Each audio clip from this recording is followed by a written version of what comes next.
Welcome to the Sanctuary Podcast, hosted by Angel Deer. In this podcast, we explore the mysteries of spirituality and consciousness. In each episode, we dive deep into the realms of human experiences, our rapidly changing world, and the unseen realms, tapping into the universal wisdom that connects us all. Whether you're a seasoned spiritual seeker, starting to awaken to the possibilities of a more expansive reality, or want support on your journey, this podcast is for you.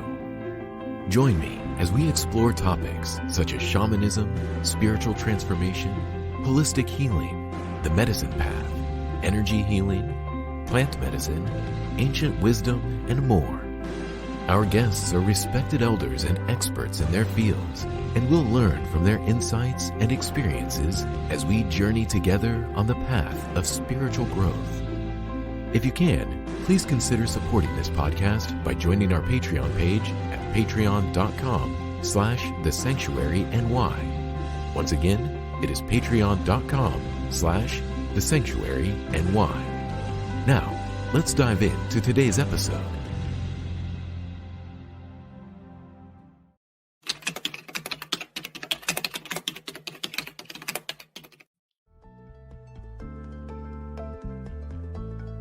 Hello everyone and welcome. Robin, welcome. Bill, welcome. So excited to be with you again. Thank you. Happy to be here.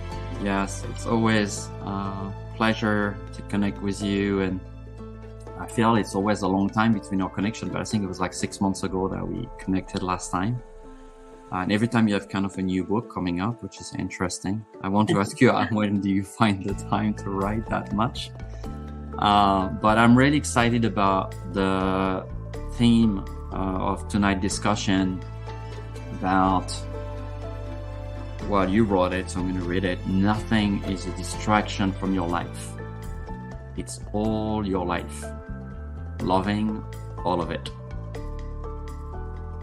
You know, it's a theme that I feel is so alive for everyone on the path today and every human beings. You know, we live in a world that can often feel quite disconnected from the feelings or the things that are happening.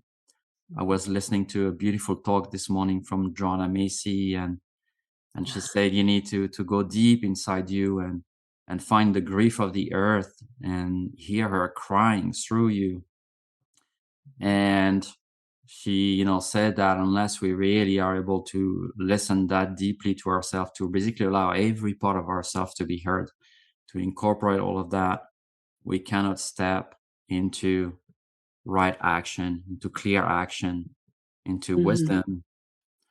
So I want to ask you, I want to kind of open with this question about this capacity that nothing is a distraction from our life. How do we do that from an emotional perspective first? Because it can be very intense in the world we live in to feel all of it and to not want to kind of sometimes avoid maybe feeling the grief or avoid feeling the anger, or, because it might, just overwhelm our system in a society that doesn't have always community processing, community expression of those feelings, right? So my elders and the people I work with, when someone grieves, everybody grieves with them. It's a collective thing. We don't have to hold anything that we're going through.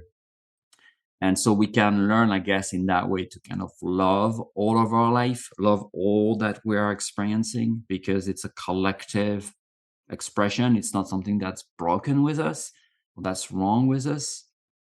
So can you tell more a little bit about, why you pick up that subject first and then talk about the emotional? I want to start by the emotional aspect of it tonight. Okay. All right. What I'd like to do as a way to come into that is to first create a container for such a nuanced conversation. Right. And one of the things that is truer than true today is that in public discourse in general, there is, I'm going to understate this, there's not a lot of space made for nuance. right? There's not a lot of space made for shades of, of every color. So what I'd like to do, because this conversation is inevitably going to touch tender places in everyone listening who is present now and who will listen later through the magic of, the technology, myself included, of course. So I would like to help create a container for this conversation, a sacred space. Because though we live in a time where our interconnected web is not acknowledged, much less respected and honored, it is nonetheless the reality that we live within. And as each of us connects ourselves to that reality, owns the truth of that reality, that does ripple into the larger culture and help to shift it. So I'd like to start with this. Take an easy, deep breath. If your breath isn't easy, breathe as best you can and be open to the gratitude for the breath of life flowing in and out. Breathing in the breath of life, the winds of change, life flowing in and exhaling, releasing out. In a sense, we all just died on the exhalation. And now we open to a totally new moment of life itself, breathing in, exhaling and releasing out, making space. Earth, air, fire, and water, we're your sons and daughters. Earth, air, fire, and water, we're your sons and daughters. Air, fire, water, and earth, thank you for our birth. Air, fire, water, and earth, thank you for our birth. Fire, water, earth, and air, help us to truly care. Fire, water, earth, and air, help us to truly care. Water, earth, air, and fire, help us to reach higher. Water, earth, air, and fire, help us to reach higher. Below, above, and the center, Mother Nature, you're our mentor. Below, above, and the center, Mother Nature, you're our mentor. Below, above, and the center, Mother Nature, you're our mentor. From below and from above, infuse us through and through with love. Help us walk in truth the whole day through, in joyful harmony with you. Blessed be.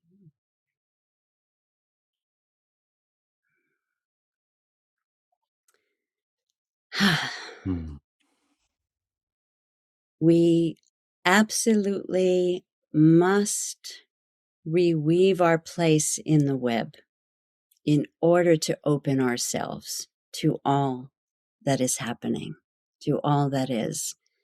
We can't continue to feel disconnected from one another and from the earth and from the plants and the animals and the universe, the cosmos, and not suffer enormously. And the thing is that when we're in that place of disconnection, we're in delusion. I'm going to say that again. When we're in that feeling of disconnection, we're in delusion. It isn't possible to be disconnected. Not if you're breathing, not if you're living. right? And so for any of us to find our way home to ourselves, because whatever we butt up against outside is a reflection of something within. Excuse me.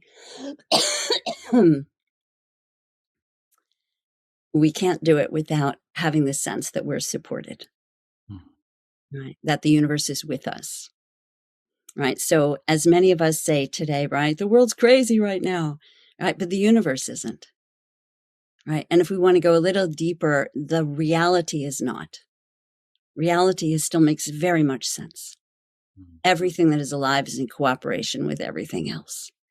So, you know, where do we begin?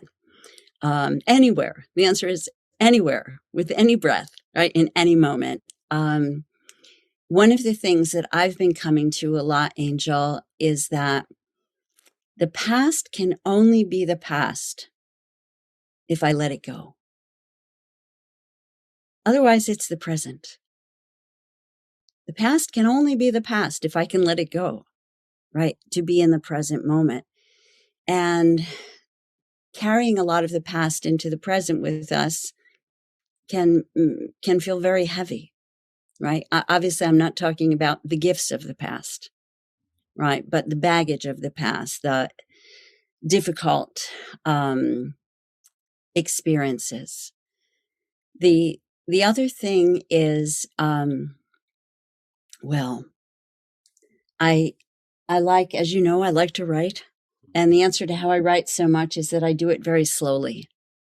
It's like, yes, I write a lot, but each book takes me years. So that's how I get them done. But one of the things I wrote, I just for fun, I opened, well, fun and spirit, you know, like, okay, what do you want me to talk about? Because, so I'll share this with everyone. Yes, I gave you those thoughts and questions that you'll bring in, but that was a while ago. I don't remember what they are. And I have nothing planned. So I am being open to see what arises in our conversation. But one of the things I did was open not just even a journal, but my last journal, not the current one, but the last one, and just to see what did I open to. And I opened to 3 haikus. I do love to write haikus. Those do not take me years. Those come more quickly. And I want to share them with you. One says, well, sort of the overarching theme is, whose dream are you living? Whose dream are you living? And the first one was morning questions. I'm here again, awake. Or am I? Am I the dreamer or the dreamed? The next one is, I can't read the title. It's really scrawled, early morning writing. But the next one is, the answer is likely both, as it is to most either or questions. I'm going to ask you and everyone to hold that thought.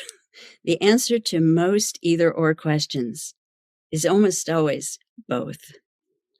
And the last one, which is really germane to the question you started with, Angel, dear Angel, dear, is, what are you butting up against? What are you butting up against now? The answer is always yourself. Ouch. Ouch. Listen, I don't like to hear that any more than anyone else does when I'm angry at somebody or something. But this thing of resisting what is robs us of our energy to shift ourselves. The more at peace I am, the more at peace you are, the more transformational we are, whatever we're doing. Whether we're laying in bed saying, you know, today I need to pull the covers over my head, not listen to the news, not listen to podcasts, not pick up the phone, nothing. Today I just need to put the covers over my head, go into my little cave of personal space and do nothing, right?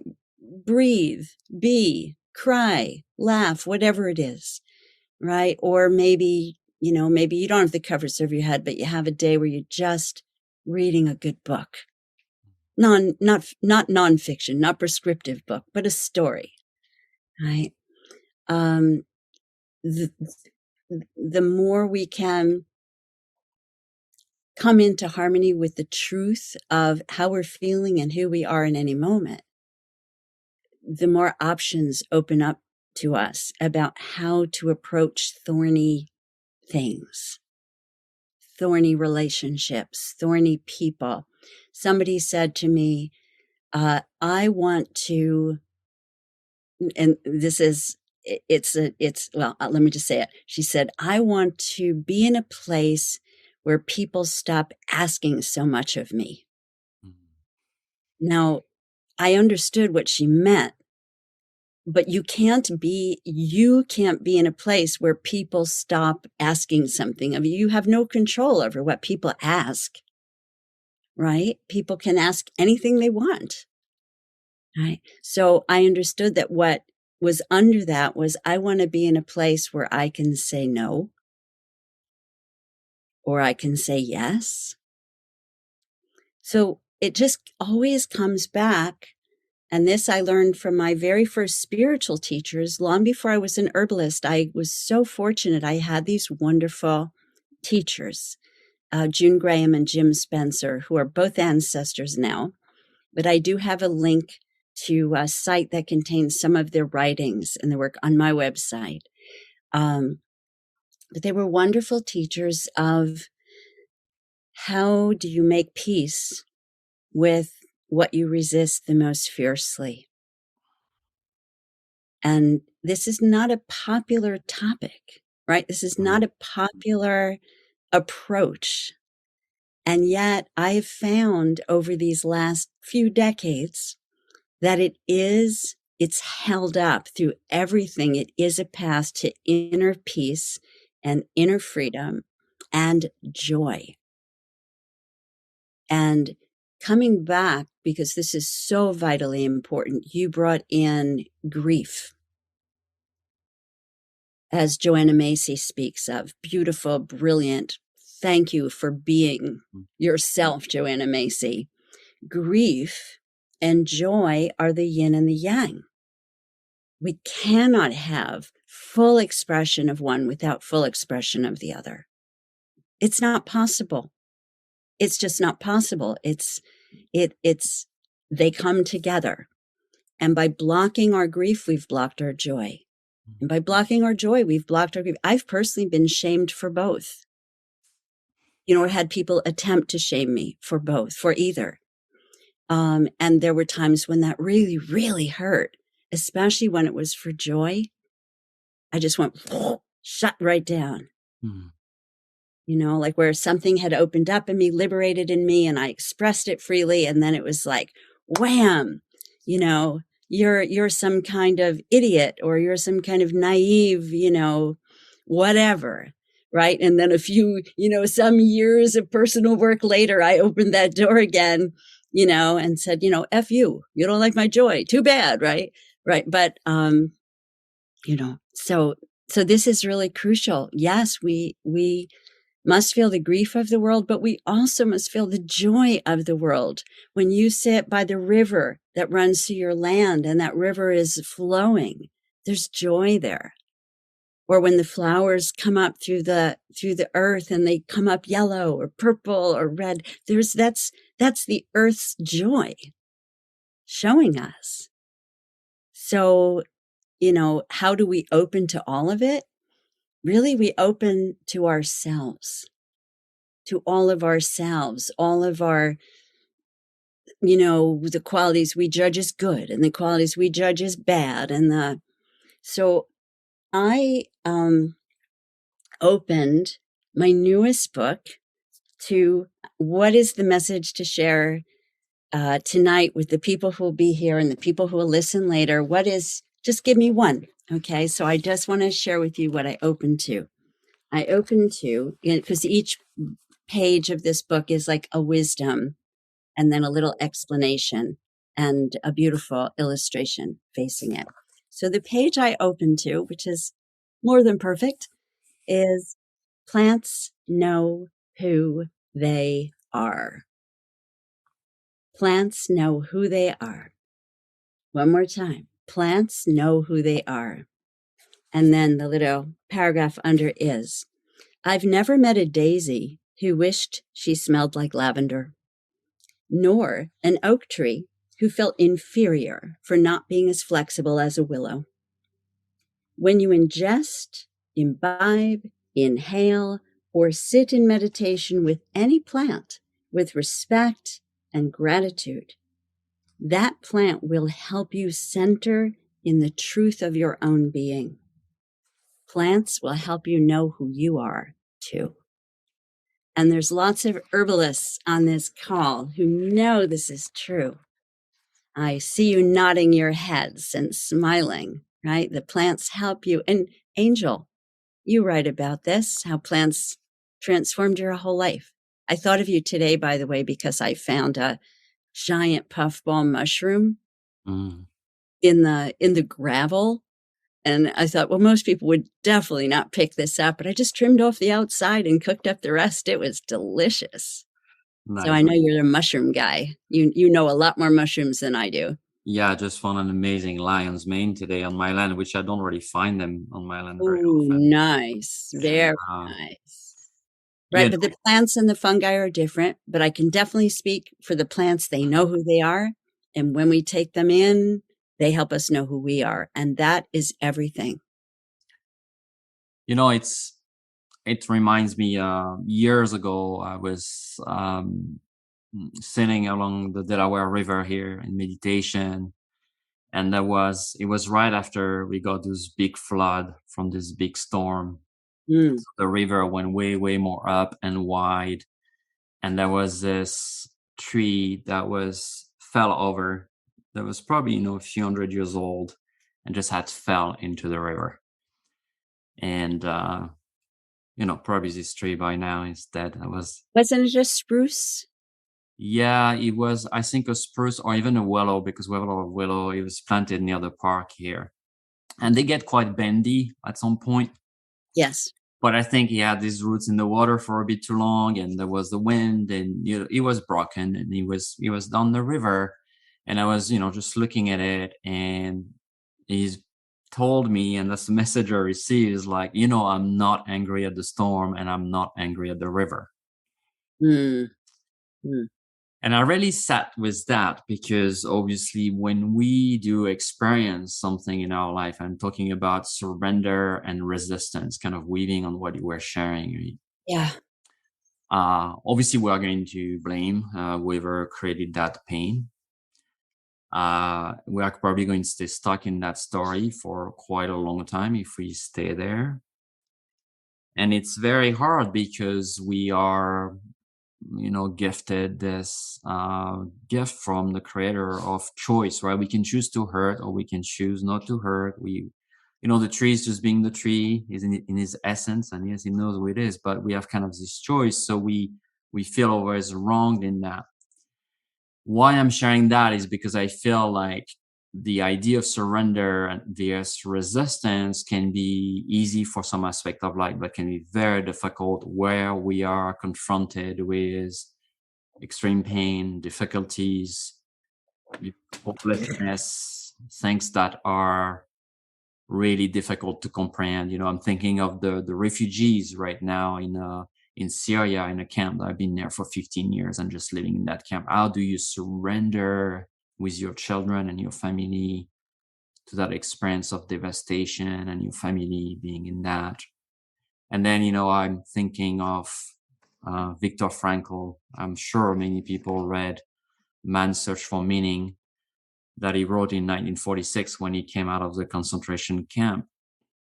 And Victor described his experience of finding joy and finding surrender in that crazy, devastating, atrocious experience of the concentration camp.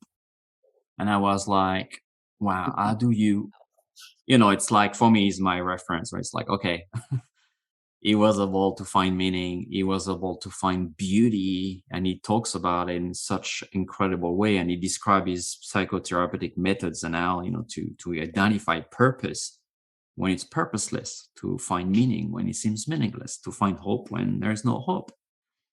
Mm-hmm. So I hear you when you say, well, resistance is kind of steals our energy, right? Because it's kind of deplete us and we consume a lot of thoughts in that.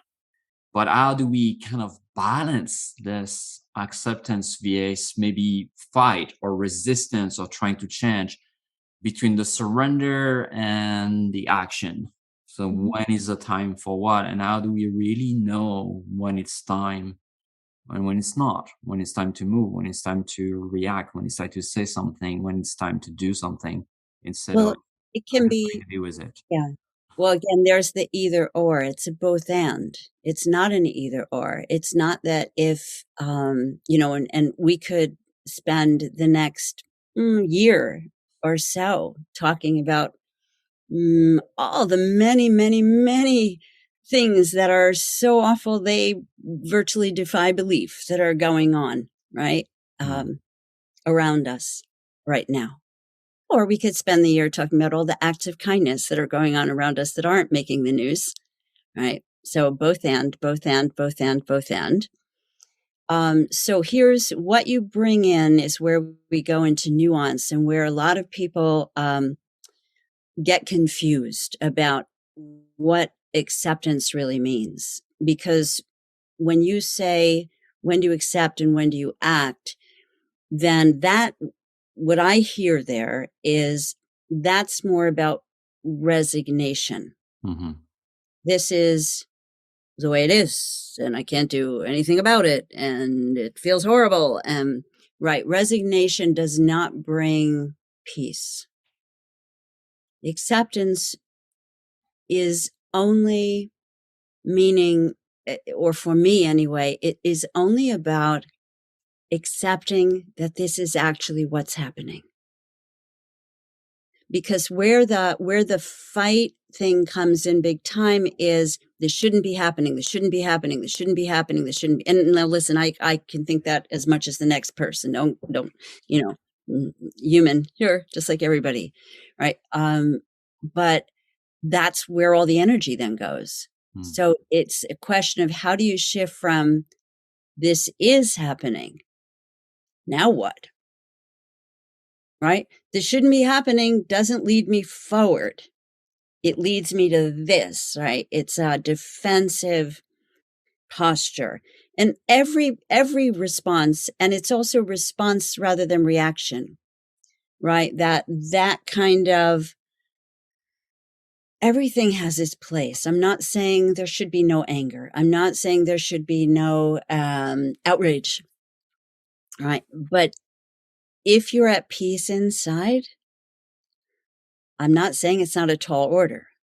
And I'm not saying any of us, please, I hope you hear this. I'm not saying any of us has to be in perfect peace to then do some good. None of us is that, right? But it's what place do you keep coming home to? Mm-hmm. Right? Because if I'm going, I was at the climate march in New York City Sunday. And I met every energy you could imagine there, right? There were people who were, you can imagine. I don't even say it, and it was exhilarating and exhausting, right? I was really glad I was there, but everywhere I could, when I stayed, I tried to stay near the musicians because they were bringing joy into the fight, or into the, I see it as standing up and speaking out. I don't want to fight. Fighting is exhausting, but I do absolutely want to stand up for and speak up for and sing out for. In fact, I might have freaked out this group of elder women. They were marching under a sign that said, grandmothers for the earth or something like that. And I went up to them and I said, I want to sing something to you. And I sang my version of When the Saints Come Marching In. And I don't know, I was just inspired. So I went over to them and said, oh, when the crones come dancing in, oh, when the crones come dancing in, Oh, goddess, I'm proud to be in your number when the crones come dancing in. And they looked at me like, we just don't know quite what to do with you. And then one of them sang it back. I thought that was pretty fantastic.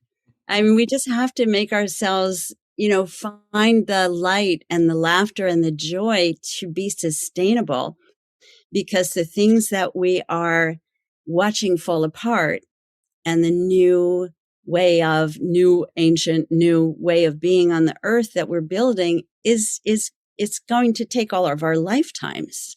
Mhm. And if we're only sitting in the pain of it, it's not going to be sustainable. And early in the pandemic, some people have heard me tell this story again and again, but I just have to keep saying it. I have an oak I go to for counsel. She's a very old tree, he, she, they. And I asked for counsel early, it must have been April 2020, for a medicine message. And the oak said, joy is medicine.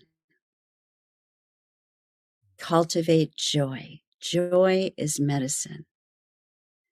And I don't think there's one path that's correct, that everybody has the same role to play. That's definitely something the elder I've gotten, the more I've realized, but there are some things that I know are true for all of us, that we are supported by the plants, nature, the elements, that we have resources that a lot of us didn't realize we had. Like when we feel tired, the fire is willing to give us energy. When we feel stiff and rigid and stuck, the water is willing, right, to help us move into a more flowing state. When we feel like we're just going to fly off and have no idea, about anything, right, the earth can really help us come down and into our bodies. We're not going to resolve what's wrong in our heads. That I do know. It's not an intellectual exercise. It's about becoming fully human. It's about being truly here. And, as the artist Frederick Frank said, see. To see is to be. He did it through drawing, right? He called it seeing drawing, right? But to actually see, if you see, right, that lion's mane, right? It's like just seeing is the best hallucination entheogen in the world, right? Because you just go into it and you see the wonder. I don't know if any of this is helping. I hope so. Just we can't do it alone. Full self-acceptance. And then it's what practices serve you to become who you came here to be, which is yourself. What practices serve you? I can't imagine not meditating. And I used to really, really dislike it. It was so hard for me. My mind is very busy, right? It's a very busy mind here. But now it's like, if I don't spend 20 minutes in the morning meditating, that day is not going to be as rich for me. If I don't in the morning connect to the earth, air, fire, and water, that day is missing something. So I guess that can be a very specific tip I want to give, is connect yourself to reality. The deeper reality that's under all the dramas of what is going on. Right? Because then you find what's yours to do. And I do think, Angel, we do all need to find what's ours to do. We can't just sit back, because then we absolutely cannot have our grief and joy, right? If we're trying to just go numb. And even that has its time and place. Go numb now and then. Go watch some TV. Go watch some Netflix. We need a break. It's too intense. So, it's what brings you here. When you are here and you are yourself, it's like the exhale The what to do is like the exhale that follows the inhale. It comes naturally. When you are being you, you know what's yours to do. And I'll tell you what, it's never enough. So if you're going to be in pain about the fact that what you can do alone is never enough, just stop, because that's why you have everybody else, right? What I can do is not enough. What you could do is not enough, but what we can all do together is enough. And that's why we all need to step up. We all need to step up to whatever is our path. And the way to find that path is to come home to yourself. And the way to come home to yourself is find what supports you to do that. And then practice, practice, practice, practice, and know what to come home to. Yeah, and obviously, you mentioned that with your oak tree council. It's funny because I also go to my oak tree for council here. And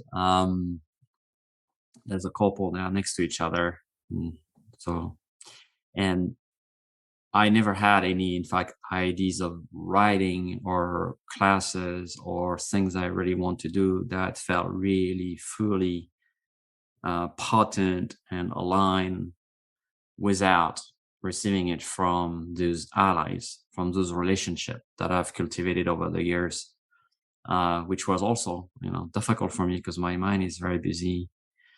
I was trained as a scientist, and I have a tendency to just get up there and let the wheel spin.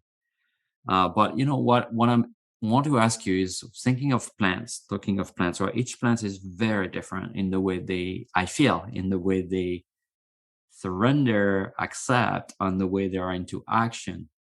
I felt there's a lot of personalities out there, and we got some plants that are kind of a bit more aggressive, right? They have a tendency to take the space and kick everybody else out and kind of, make the space. There are plants that are much more cooperative and kind of let everybody be nearby and kind of need that diversity. I mean, they all need it ultimately, but do you feel that as human being, we're all quite different? Do you feel also there is some of us that might be more the one that are, they wear the climate march and maybe are like, we need to take that down. And there is more the one that we need to dance and we need to sing because that's our medicine and that's how I'm feeling. And that we experience that as a diverse species too. And we're not all, obviously we're all quite different, right? But that somehow it's what makes our species quite unique also, that we have this diversity that we have often pushed away, right? Because we kind of framed into one way or another way. But I mean, when you're at peace in yourself, you can also choose to raise your voice and give someone hell. Mm-hmm. Right? But if you're doing it from a place of peace, it's going to be different than if you're doing it from a place where you're, out of touch with yourself, right? So it's not that everything is la-di-da-di-da-di-da. If you're at peace, not at all. Not at all. But, of course, we're different, and yet we all, underneath it all, we all have these tender hearts. We all want to love and be loved. I understand that there are people who are very separated from that part of themselves. I'm saying, under, there is a place in each one. In my experience, anyway. And again, you can't control what anyone else is doing, but you can definitely look in the mirror of anyone and say, I want to be more like that. Or I love that this person is doing this, but I would do it. I would do it with this spirit, not that spirit. You know what I mean? So we look in the mirror of each other, and, I fully believe, we can look to each other to see what we want and what we don't want, even in someone we love. Right? But the more you bring it home to yourself, the more inner peace you find. And my absolute knowing is that the more in peace we are, the more peace we spread. And I know I hear that was something that when I've heard Caroline Casey, visionary astrologer, talk about this time and again about the witch Dion Fortune. When the British government in World War II called upon some of the witches to help create a spell of protection to keep bombs from falling on this part or that part of the country in England. And one of the things, I'm misquoting this badly, so I'm not even going to try to quote it, but the gist of it was, we have to create from a place of peace. We have to create this protection from a place of peace. And I see that it's so. I mean, I see it myself when I confront someone or something from a place where I'm off center. It almost never goes well. It almost never goes well. And when I confront someone or something from a place of more inner stability, it often goes much better than I would have even imagined it could. Mm. So I think it behooves us to tend not narcissistically to ourselves, but to tend with care and concern to our inner state of being, so that it is then reflected in our relationships, right? In how we relate to one another. And again, the non-human beings are ready and willing to help us. So even, for example, just before we got on the magic Zoom, I went out into the garden and I gathered this New England aster. It's a local, native to the Northeast plant. Actually, as are all these flowers behind me are from a local flower garden where we had equinox ritual last night. Well, they're not all native, but they're local. But this is a native medicinal plant. And when you see purple flowers in a plant, it's often an indicator. Think of the chakra system, right? It's connects to the crown center. And often, not always, but often, plants with purple flowers are helpful to our nervous system. And if we want to navigate the times we're in with any kind of center intact and not get thrown by everything, we need to tend our nervous systems. Years and years ago, a native elder who was visiting another herbalist class that I was in said, the nervous system is the key to health, to all health. This was years, decades ago. And I thought to myself, everybody talks about the digestive system. Well, lo and behold, didn't we discover in the years between then and now that we have this enormous nervous system in our gut, right? The enteric nervous system in our gut. So back to New England aster, this plant helps our breathing. So you say, how do we do this, right? And I know you know the answers, because if you have the question yet, the important thing is to have the good questions, really. Just going to say that. The important thing in life is to have good questions. Answers don't matter so much. It's to live the questions, as what's-his-face, Rilke said, right? So this plant helps us breathe. If I'm in pain, if I'm in suffering, if I'm feeling separate from whatever, whoever, everyone, everything, if I can come back to my breath, I'm ultimately going to come back into peace, right? My breath is a gift from the living plants, right? They exhale oxygen.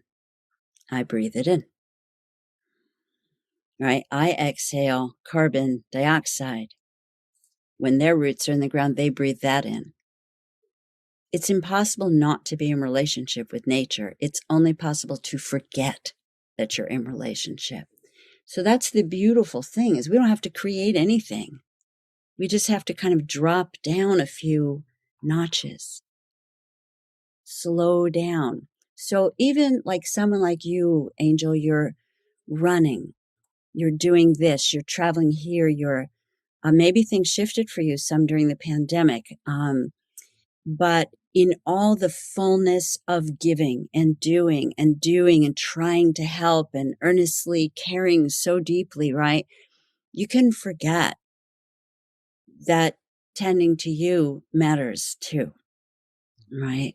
I know this has been taking me years, and I anticipate getting better and better at it the elder I get, but I'm the best that I've ever been so far at taking time, slowing down. I'm a Sag. It doesn't come naturally. I'm a fire sign, right? I just want to go, right? But it changes how I feel about being alive. Like, really, that's what I'm talking about, is how do you fall in love with life? Something I never thought I would do. In all my younger years, who is buzzing on me? Let me know if you can see who's buzzing around me. I don't know if it's a bee or a fly, but yeah. Do you want me to listen? It stopped as soon as I said that. So I'm going to take that as a message. Nature's always talking to us. Nature's always buzzing something in our ear. Who are you? Did I bring in a bee with these plants, maybe? Back to New England aster, just one more thing. This plant helps with the kind of anxiety that can move down into depression if not comforted, if not tended kindly, if not listened to, right? So everything from the body is a message of where to bring more love. And love can be fierce. Love is not just, there. Love can be fierce. I'll just say that. Okay, so anyway, I dry this and make it into tea, and it's very helpful for helping improve the respiratory system and relieving anxiety. Right. So, It's interesting because I was contemplating yesterday how many aster there is in this fall season. I mean, there's a lot every year, right. but I feel this year there's a lot of them. Ah, And we have the purple stem aster, which is one of the wide variety that grows here in the Northeast. We have the calico aster, which is a bit more whitish, purplish with an orange center, which is really beautiful.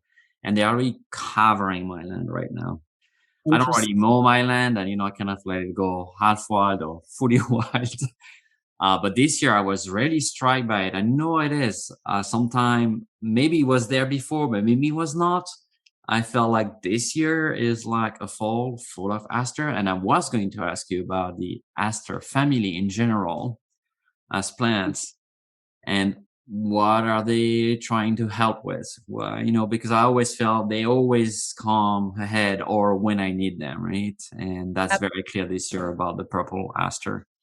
And the beauty, I mean, the sheer beauty, like to remind you when you're looking into the mirror of the ugly, right? Of displacement, of climate injustice, of racism, of misogyny, of, you name it. When you're looking into the ugly, there they are saying, and look to the beauty, right? I think someone put in the chat about Robin Wall Kimmerer writing about the beauty of the purple and the goldenrod. And I didn't get to pick the goldenrod to bring in, but I was thinking about it.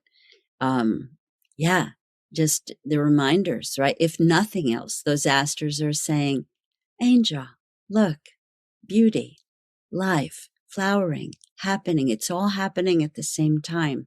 So we do need to be really mindful of getting sucked into prevailing energies of despair. I'm not saying don't go there at all, but I'm saying don't feed it and give it too much time and space. Give it what you need, grieve, but then that's the way that you'll come out the other side. Right? The only way to keep a feeling happening is to step on the brakes and not allow it. That was my first teachers taught me that. And that was a long time ago. We're talking like 40 years. And these things that they taught me about acceptance and about it all being about accepting, we could talk Jung and it's the shadow of the self, whatever you want to call it. They've all held up as true. And the thing is putting that together with the love of the earth, with the beauty of the asters and the medicine of the asters. This is what I've seen has helped more and more people come to really love being alive. Many of us who are spiritual have had a hard time with that. We would rather be up in the ethers. We'd rather be where it's not so messy and emotionally difficult and fraught, right? But the plants, I don't know what it is about them, but I know they've done it for me, and I've just seen it over and over and over and over again with students and letters I get. So the plants somehow help us come back into the love of life. And that is everything, right? Because then we're standing up for what we care for and about, not just fighting back against what we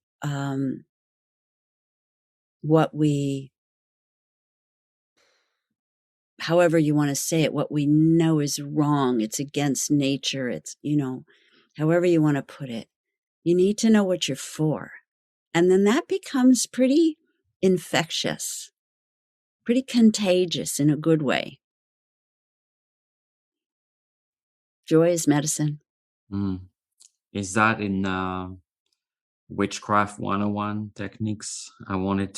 You mentioned the witch term earlier, and I know we're having a little discussion before we got in about using the term witch, and I want to kind of bring it here, weave it a little bit. Yeah, What are we find it in Zen, right? We find it in Zen.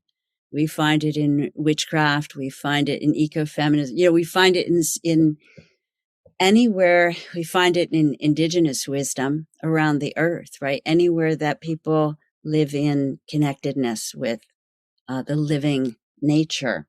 But in terms of witchiness, one of the things you were asking me about, so a witch, a green witch in particular, right, is a person, often a woman, though not always, right, who is in touch with the magic of the living nature, right, the magic of reality. Like I always say, reality is the most magical thing there is.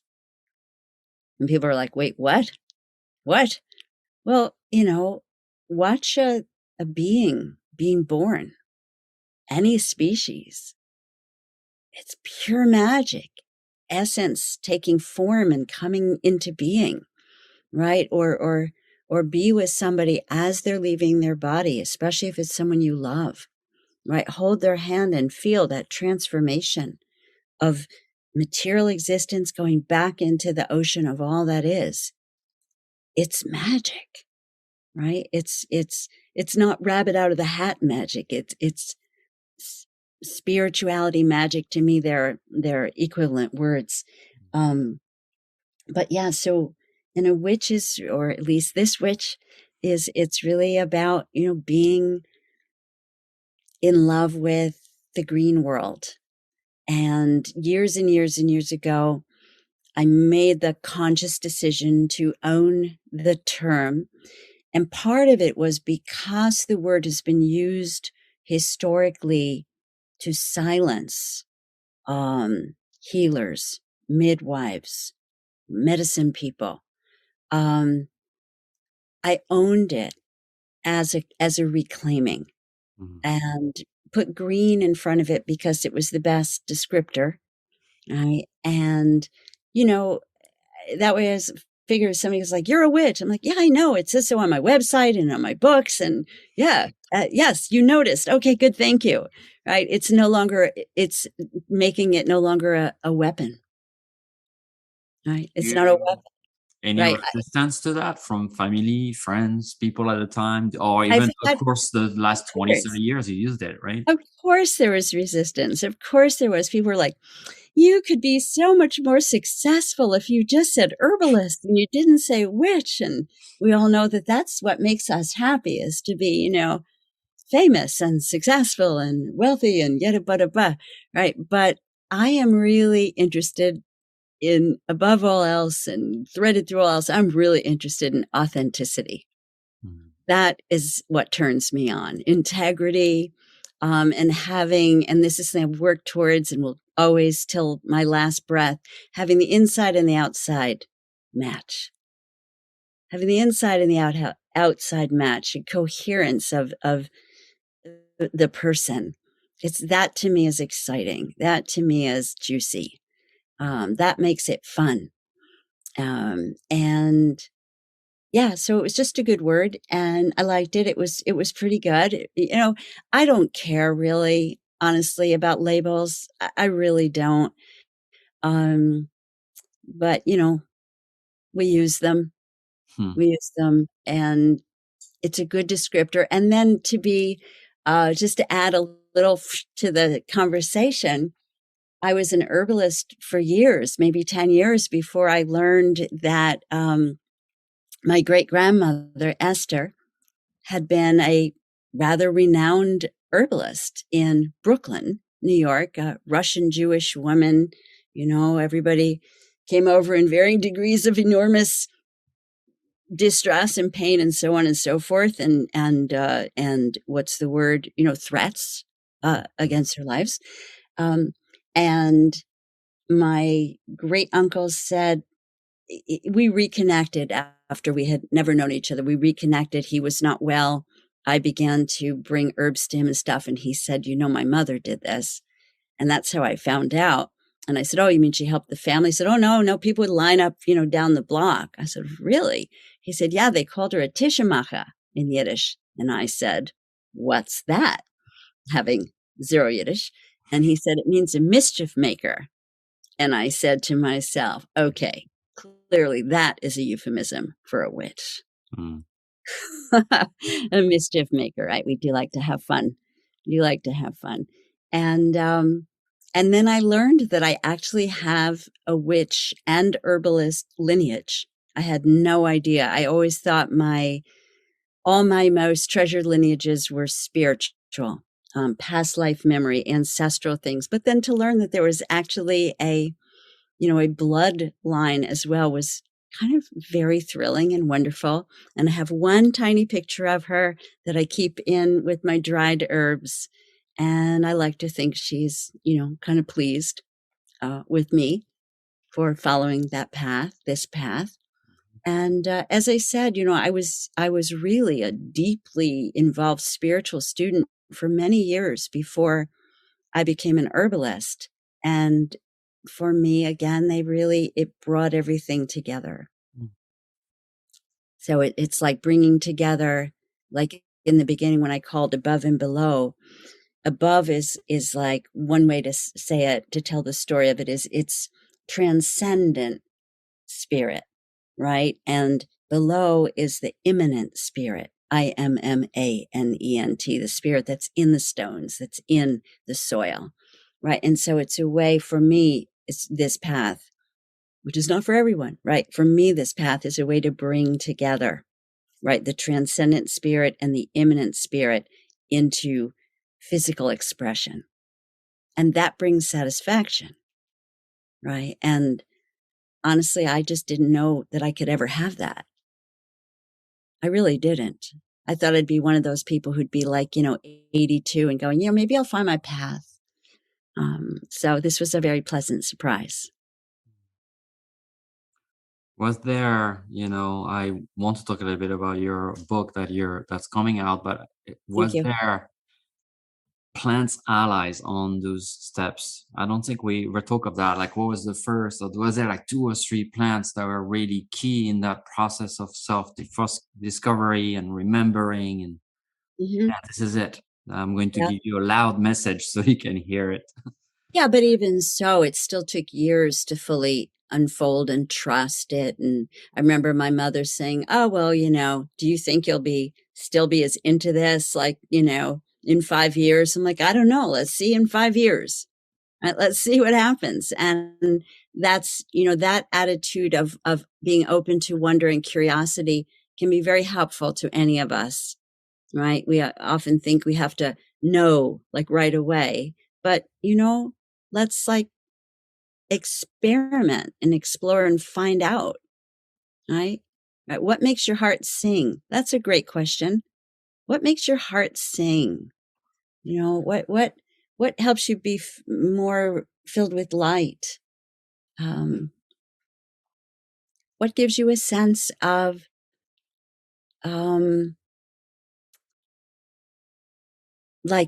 what gives you a sense of that you're being true to yourself, right? And you know, when I say the inside and the outside come to match, that doesn't mean that you have to show your whole self in every situation. You don't have to be online at the bank and cast a spell, right? Right. But I can know that there might be magic in the person online next to me. I might turn to them and I might have something for them or them for me. So it's kind of what opens you? That's another good question. You know, what opens me to, um, to curiosity? You know, what opens me to life? And just even if you bring in a tiny bit of that into your day, it's helpful. We're as a species, we're typically not super happy with things that take a while, but I'm sorry, everything takes a while. Everything takes some time. And so you're worth it. You're worth the time. Remind yourself that I'm worth the time to find who I am. I'm worth the time to find what I love. I'm worth everything because you are. We all are. We're all really precious. And Oh, plant allies. So plant yeah, allies. the So allies that were there. Oh, they're yeah, still there, I mean, imagine, right? I'm sorry, what? And they are probably still there. I mean, usually those Oh big ones, gosh, yes. right? Oh yeah, yeah, yeah. Oh yeah, yeah, absolutely. I first dreamt about a tree that was very not attractive and all scrawny, and I didn't know anything about plants. I was living on 14th Street and 6th Avenue. There's not even a tree on the like for miles in any direction. And I dreamt about this tree, and later and I would always in the dreams be under the tree and somehow safe because I was always feeling like I was in danger. And and I would think when I'd wake up, how bizarre is this? Because it's not like I'm hidden under this tree. It's this scrawny little tree, like anybody going by could see me. Anyway, I eventually come to learn that this is the elder tree. Mm. And when I first started really studying herbs, there was this very scrawny, bug eaten single elder tree in the garden. And I was like, that's the tree from my dream. So that was, that was like a first, like, right. Because I definitely didn't feel safe being here. Plants have helped a lot. And I'd say, so I have many plant allies, but my three primary allies are the elder tree, who spiritually, the medicine the elder offers is guidance through the chaos of transformation. Guidance through the chaos of transformation. That's what the elder tree brings to us. And you think about it, right? Like the elders, the ancestors, right? The wise ones. Not that all our ancestors were wise, right? But we'll call them the wise ones, right? And the second one, these are in no particular order. They're equally like at the center, a core of my plant ally relationship is plantain, not the banana plantain, but the little ground cover, the plant in everybody's lawn everywhere. My niece's boyfriend is from Mongolia, and he was just out at my home a little bit ago this summer. And he said, oh, we use that plant too. We call it 5-line plant. I was like, yes. So I love knowing the weeds and the wild plants because they show up all over the world. And then I showed him a few ways I use it. He said, oh, I didn't know about that. And I'm sure that not he himself, but people who know from where he's from, I'm sure they could show me ways I, don't know to use the plant. But plantain, and what plantain helps with spiritually, So they all have a lot of physical medicine, but I'm just going to first, for this moment, unless you ask me more, I'm going to just talk about their spirit gifts. The plantain has this very surprising gift of helping reawaken wonder, helping with where cynicism and jadedness has kind of coated over everything. So that's just the most extraordinarily precious gift, right? It's another way to say it maybe is like waking the child within, but it's really, I don't see it that way because it's awakens that wonder in an adult, right? So bringing the adult intelligence and maturity, right? So where you can be informed about atrocities even, right? You could be informed about atrocities and yet still have that wonder. How are we going to heal this? Right? Because we could be like, how are we going to heal this? Or we can be, how are we going to heal this? And I just saw that, Jessica. She's drinking plantain right now. Fantastic. Fantastic. Feel like we need it in all the city distribution water. Oh, absolutely. I often fantasize about putting wondrous herbs into the public water supplies. And the third one that's in my triad of primary central plant allies is rose. Mm. And rose is such a gorgeous, gorgeous medicine of everything we're talking about in a way, because the beauty and the thorniness and the sweetness of the young, green, tender stalks is right in the same plant with these really thick, gray, bark-covered, thorn-covered old stalks. So you got like the maiden mother crone or the son, father, grandfather, however you want to think of that, right? All in one plant, and you have those opening wide flowers, right? And you have these keep away thorns, right? Or I'm going to scratch you. I'm going to grab you. You cannot approach your rose without care, right? You cannot. And yet there's no plant that's more heart opening. Rose. So if plantain awakens innocence, an elder helps you find your guidance, rose helps you fall in love with yourself. That is my little wee summary of three incredibly complex, generous beings. And you know how you said all the plants are different? Of course, that's true. And yet there is one quality that they do have, which is they're quite generous. They're quite generous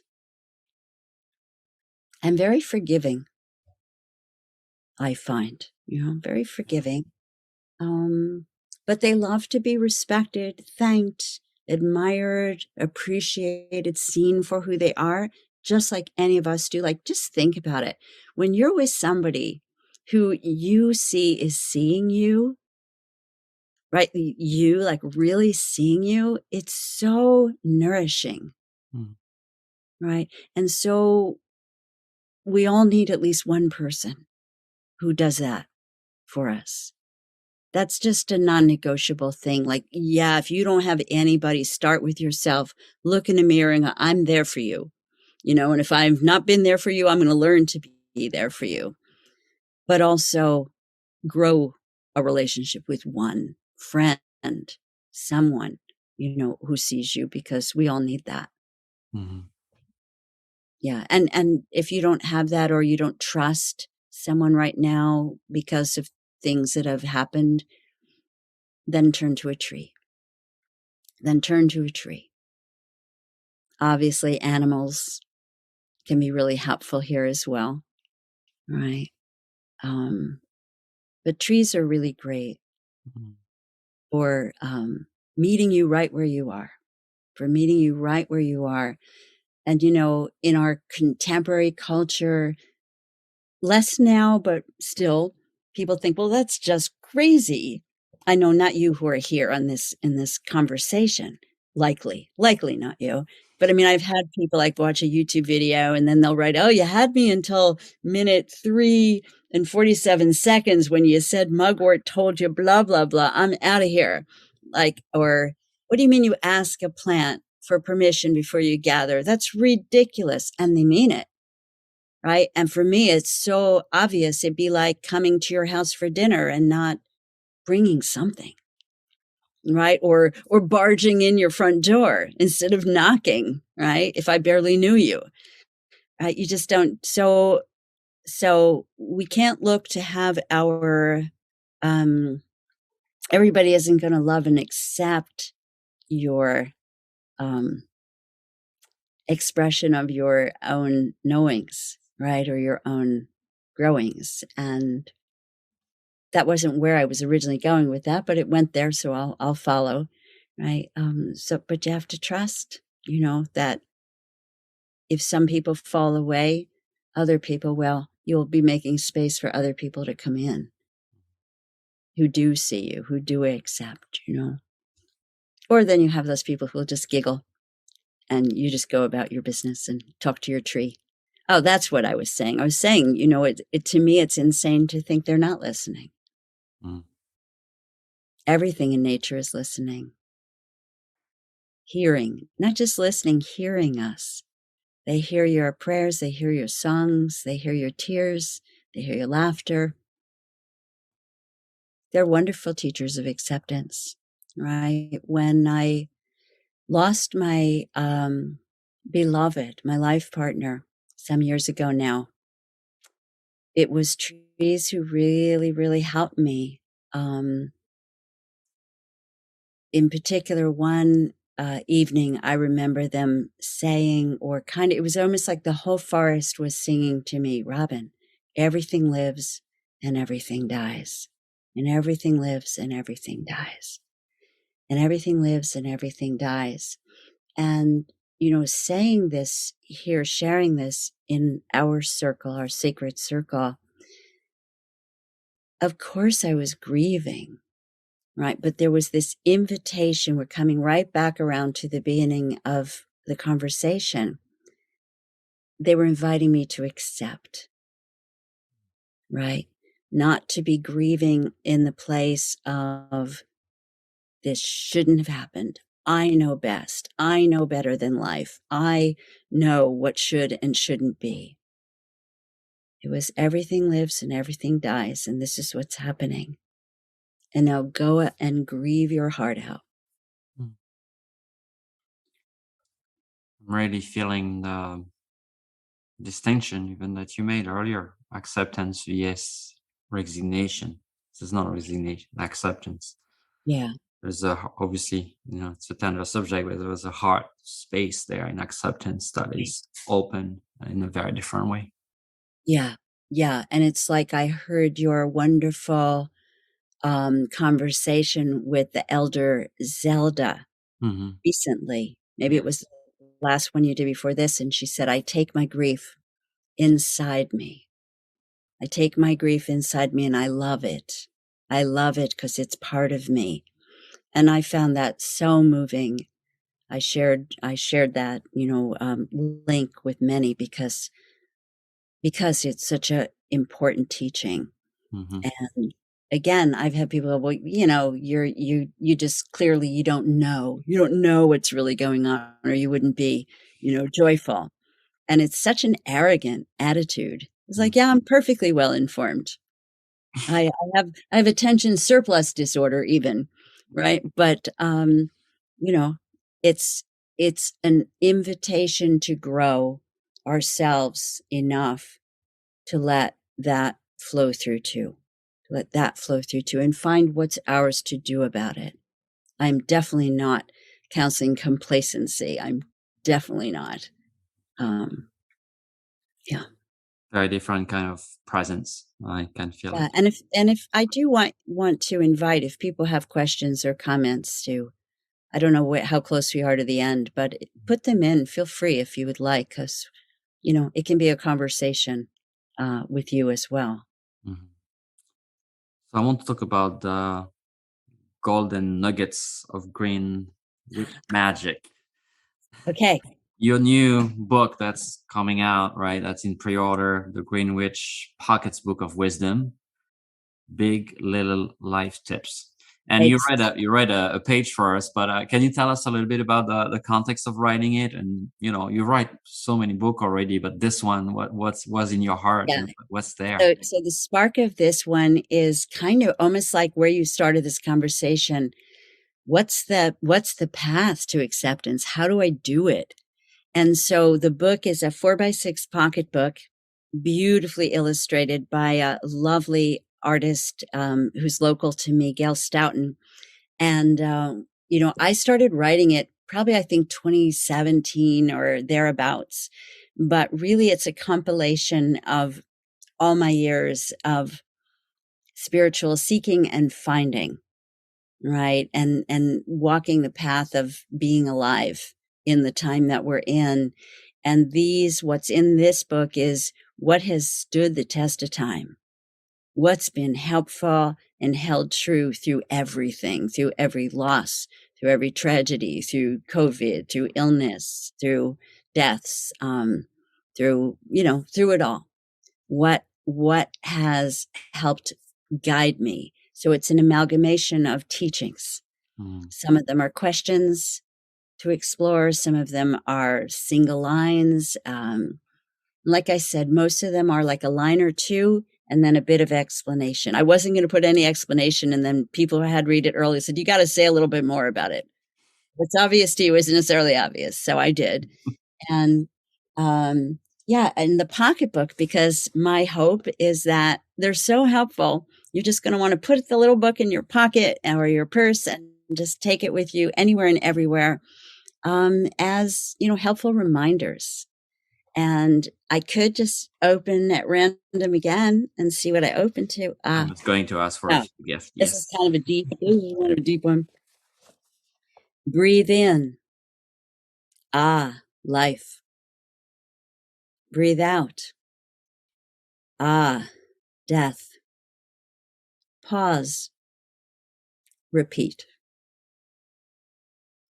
This simple practice of inhaling life and releasing it on your exhalations invites you to become friends with the inevitable passage we call death. Begin to feel for what is eternal in you, right? That's in the pause. Begin to feel for what is eternal in you. This sets you on your path of inner freedom. Yes. Right? Because that's the deepest thing we don't accept. Right? That's the ultimate thing, right? Is death. Right? And yet our skin is sloughing off cells every minute. Death is it's as inevitable as birth, and yet it's so shocking when it comes to someone we love. Even if they've been sick, it changes your whole world, right? And yet without it, we don't have room for rebirth. Like if we don't have plants die down to the earth and feed the soil, then we don't have seeds, coming up with the next growth in the spring, right? It is part of our life here. And then I did just open one more without a intention other than let's see. And I want to share this one. And this one, I'd like to share that illustration. This is not the size of the book. This is a mock-up of the manuscript, but here's the illustration. And I'll leave it on the screen while I read it to you. Trees remind us that we grow down as well as up, invisibly as well as visibly. Growth is not always obvious. We grow inside ourselves, not just externally. Tree roots spread under the ground, mirrored by branches that grow up and out to the sky. With time and practice, our inside and outside will come to reflect each other beautifully.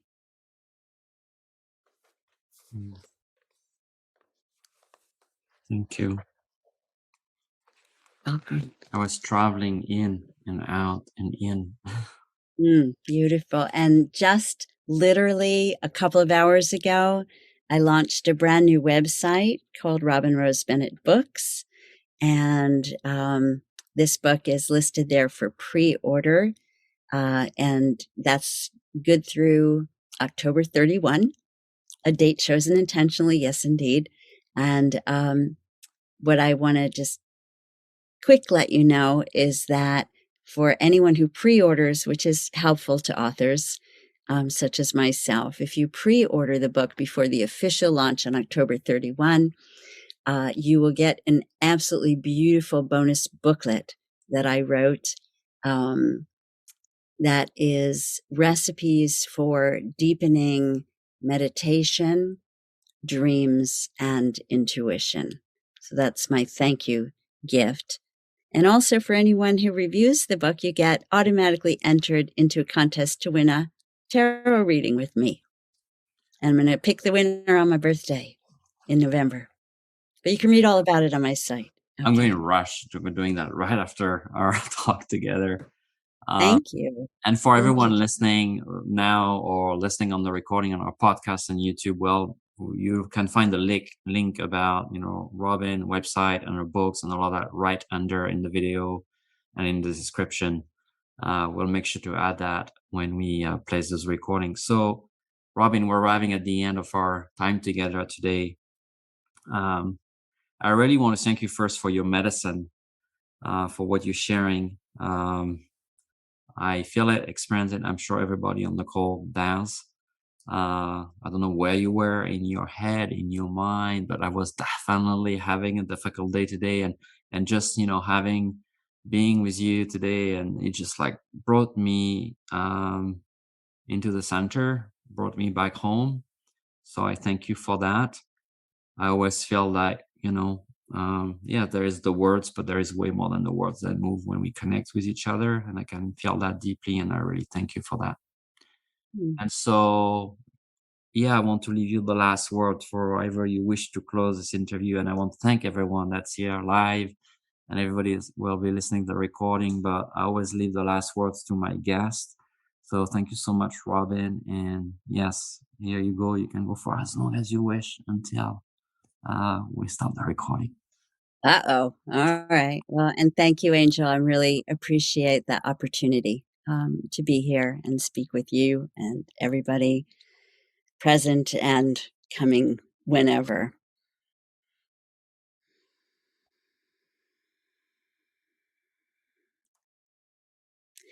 We are one with the soul of the earth, Mother Earth. We are one with the soul of the earth, Mother Earth. We are one with the soul of the earth, Mother Earth. So I know you can listen to this podcast anytime whatsoever, but we are recording it now very close to the equinox, the autumn equinox in the northern hemisphere, the spring equinox, vernal equinox in the southern hemisphere. So we're at a moment, I'll speak to the northeast where I am, the northern hemisphere where I am. This is a great moment for composting, for releasing things that you're carrying that no longer serve you. So whatever it is that you maybe imagine, and it could be you enact it physically, symbolically, you clean out a drawer, right, or your refrigerator or some such like that, or a closet, give some things away or toss some things that aren't used, things like to get used.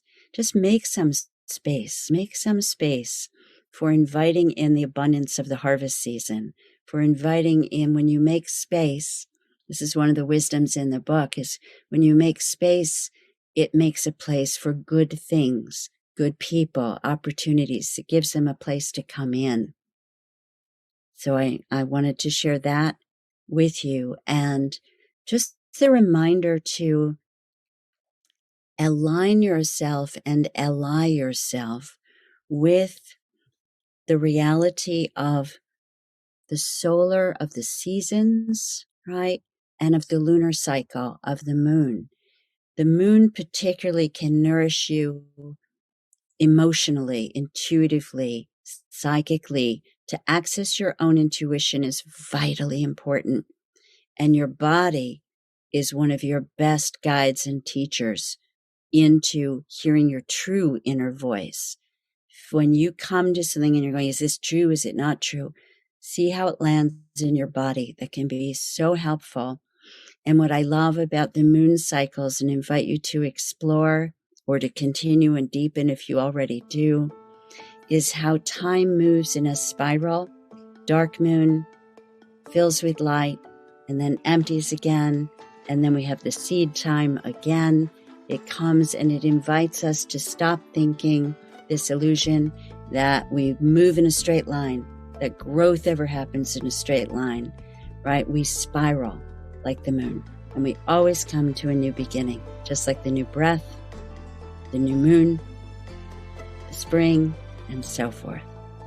So nature has your back and your front and your bottom and your top and your center.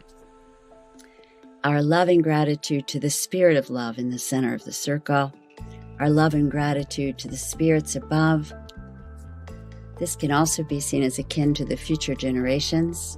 Our love and gratitude to the spirits below and within, the ancient ones. Our love and gratitude to the earth in the north and all that you are. Our love and our gratitude to the waters of the west and all that you are. Our love and gratitude to the fires in the south and all that you are. And our love and gratitude to the air in the east and all that you are. And each of these things and all that they are is all that you are and I am. The air, the fire, the water, the earth, held from below, watched over from above, and centered in the great mystery that we call many, many, many different names. For tonight, let's call it love. The circle is open yet unbroken, and may it ripple out joy. Receive that for yourselves. Blessed be. And thank you.